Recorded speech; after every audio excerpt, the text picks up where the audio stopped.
दोस्तों, welcome to my vision classes. आप सभी का एसएससी सीएचएसएल का जो पेपर है कल से स्टार्ट हो रहा है। आपके लिए गुड विशेस है, आप सभी अच्छे से पेपर दें। हमारी तरफ से आप सभी को बेस्ट ऑफ लक है। याद रखें कि अब एसएससी सीएचएसएल का जो पेपर है ना, वो 60 मिनट में 100 क्वेश्चन होते हैं। उसमें आप सभी को याद रखें कि 60 मिनट में 100 क्वेश्चन होते हैं। इट मीन्स कि इसमें जो खेल है वो स्पीड का, क्योंकि ऐसे क्वेश्चन नहीं पूछे जाएंगे जो बहुत कॉम्प्लिकेटेड हो। आप याद रखें कि आपसे पेपर में ऐसे क्वेश्चन नहीं पूछे जाएंगे जो बहुत कॉम्प्लिकेटेड हो, लेकिन हाँ बस आपको ये याद रखना है कि किस क्वेश्चन को छोड़ना है, किस क्वेश्चन को करना है। कई क्वेश्चन आसान होते हैं लेकिन वो कॉन्सेप्ट आपके माइंड में तुरंत नहीं आ पाता है, तो उन क्वेश्चनों को पहले छोड़ दें। जो मतलब मार्क फॉर रिव्यू करके आप छोड़ दीजिए कि उस क्वेश्चन को अगर समय मिलेगा तो मैं बाद में देखूंगा। जिसमें आप फंस रहे हैं उन क्वेश्चनों को मार्क फॉर रिव्यू करके छोड़ दें कि उसको मैं बाद में अगर समय मिलता है तो मैं उसे जरूर देख लूंगा। लेकिन आपको ये समझना है कि कौन से क्वेश्चन आपको छोड़ना है, कौन से क्वेश्चन नहीं छोड़ना, और ये सारी चीजें स्किल्स हो जाएगी। जिनका कल ही पेपर है तो वो तो क्या जान ही दीजिए, अब उनका तो कुछ नहीं हो पाएगा। आपने जितनी अच्छी तैयारी किया बस थोड़ा सा अलर्ट रहना कि क्या क्वेश्चन देना, बिल्कुल टाइम वेस्ट नहीं करना, क्योंकि 60 मिनट में 100 क्वेश्चन आपको करना है। ठीक है, 100 क्वेश्चन में अगर आप ऐसे क्वेश्चन में फंस गए जो आपका टाइम ज्यादा ले लेगा तो फिर दिक्कत है। आप सभी को समझ पा रहे हैं नहीं, तो इसलिए बहुत अच्छी स्पीड से आपको करना है और ये 100 क्वेश्चन पूरे अटेम्प्ट करने हैं। ठीक है, इसमें से कई बच्चों तो इंग्लिश सेक्शन छूते ही नहीं है,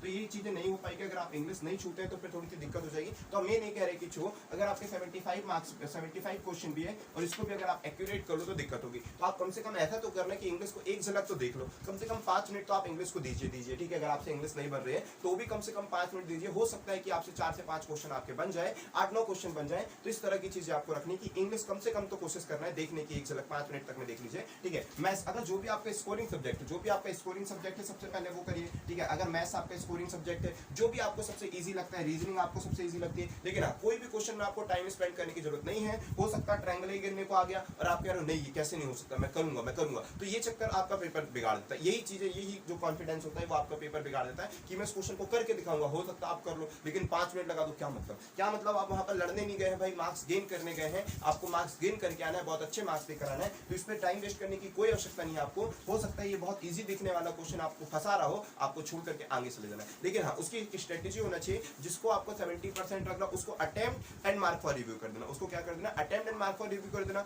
जो क्वेश्चन बन ही नहीं रहा लेकिन ऐसा लग रहा है कि बाद में बन सकता है, उसको मार्क फॉर रिव्यू करना। और बाकी सारी चीजें तो आपको आती है, नेक्स्ट है ना, सबमिट एंड नेक्स्ट आपको आते हैं। ठीक है, तो रीजनिंग अगर आपको अच्छी लगी तो रीजनिंग सबसे पहले करिए। ठीक है, कोशिश करिए कि रीजनिंग में मतलब आएगा एकदम आसान, आएगा पेपर एकदम आसान, रीजनिंग भी एकदम इजी आएगी, बिल्कुल इजी आएगी रीजनिंग। मैथ्स आपका इजी आएगा, बस यहाँ पर 8 क्वेश्चन थोड़े से होंगे जो एडवांस के क्वेश्चन होंगे। 8 से 9 क्वेश्चन आपके हो सकते हैं जो एडवांस से पूछ ले जाए, और उस एडवांस में भी ऐसा एडवांस नहीं होगा, उस एडवांस में भी काफी चीजें बेसिक होगी जो पढ़ाई आने वाली है। ठीक है, तो बस इस 8 क्वेश्चनों को थोड़ा सा समझ रहे हैं कि ये कौन से 8 क्वेश्चन है जो छोड़ने वाले हैं, या फिर कौन से 8 क्वेश्चन है जिसको मार्क फॉर रिव्यू करना है कि इसको बाद में देखूंगा, अभी मेरे पास टाइम नहीं है। ठीक है, या फिर इसमें ज्यादा टाइम लग सकता है। और ये 8 क्वेश्चन भी मान के चलिए, मतलब कॉम्प्लिकेटेड क्वेश्चन केवल 3 मिलेगा, 3 ही क्वेश्चन आपको कॉम्प्लिकेटेड मिलेंगे, 3 से 5 क्वेश्चन आपको कॉम्प्लिकेटेड क्वेश्चन मिलेंगे, बाकी सब आपसे बनने वाले क्वेश्चन मिलेंगे। बस आपको देखना है कि क्या बन रहा है क्या नहीं बन रहा, फटाफट करना है, स्पीड तो बहुत अच्छी होनी चाहिए। ठीक है, इसके बाद रीजनिंग की बात पर आते हैं। रीजनिंग पर आप देखिए, रीजनिंग पर आपने 25 में से 25 गेन कर सकते हो, लेकिन हाँ कई क्वेश्चन ऐसे होते हैं जो आपको फंसाते हैं, तो उन क्वेश्चन को अगर छोड़ दें तो यहाँ पर आप मान कर चलिए कि 23 क्वेश्चन आपसे अच्छे थे, आसानी से बनी चाहिए 23 क्वेश्चन। यहाँ पर 3 क्वेश्चन ही आपको छोड़ना है।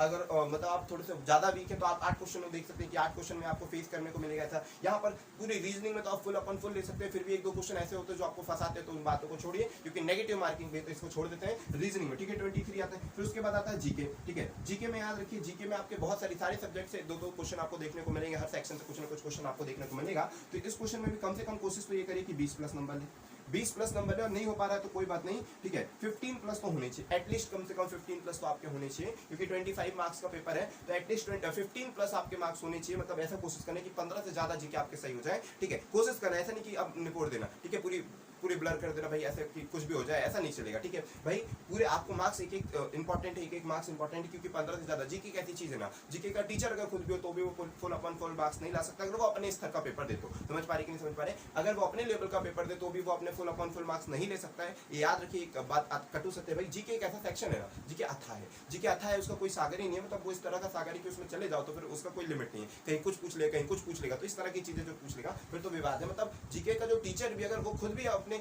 लेवल के पेपर देने लगे तो उससे ऐसे कई जीके होंगे जो फंसा देंगे उनको। तो इसीलिए चक्कर देखना है कि जीके थोड़ा सा डगमग कर सकता है, तो इसलिए हम एटलीस्ट टारगेट लेकर चलना 15+ का नंबर आई है। फिर आता है इंग्लिश। अब इंग्लिश में भी कई बच्चे बहुत ज्यादा इंग्लिश से फोबिया रखते हैं, मतलब इतना फियर होता है इंग्लिश से, कुछ पूछो मत। ठीक है, तो इंग्लिश में कोशिश तो ये करना है कि 8 मार्क्स तो ले ही लो, 8 मार्क्स तो ले लो, 8+ तो मार्क्स ले ही लो। अगर जो एकदम मतलब बहुत ही ज्यादा वो रहता है तो 8+ मार्क्स लो। ठीक है, तो इस तरह से अगर आप पेपर को मेंटेन करोगे तो आपके होने के ज्यादा चांसेस हो जाएंगे। ठीक है, और याद रखो देखना तो पूरे है भाई, देखना आपको पूरे है, लेकिन जो इंग्लिश में डल स्टूडेंट है, जो नहीं पढ़ पा रहे हैं, जिनको अब नहीं समझ में आ रहा है लेकिन फिर भी वो कर रहे हैं, फिर भी उनको मार्कशीट तो आप इस तरह से कुछ करें कि आपके सिलेक्शन ज़्यादा हो, और हार्ड क्वेश्चनों को बाद में करना है, ठीक है। मोदी जी की बात मत मान लेना कि हाँ हार्ड क्वेश्चनों को पहले करो, इजी क्वेश्चन को बाद में करो, फिर बड़ी दिक्कत हो जाएगी, ठीक है। आपके पास 60 मिनट होंगे, 100 क्वेश्चन होंगे, तो बहुत सारी दिक्कतें हो जाएंगी, इसीलिए उसका सामना ना करें, ठीक है। चलिए बढ़िया, अच्छी तरह तैयारी करें, best of luck next paper.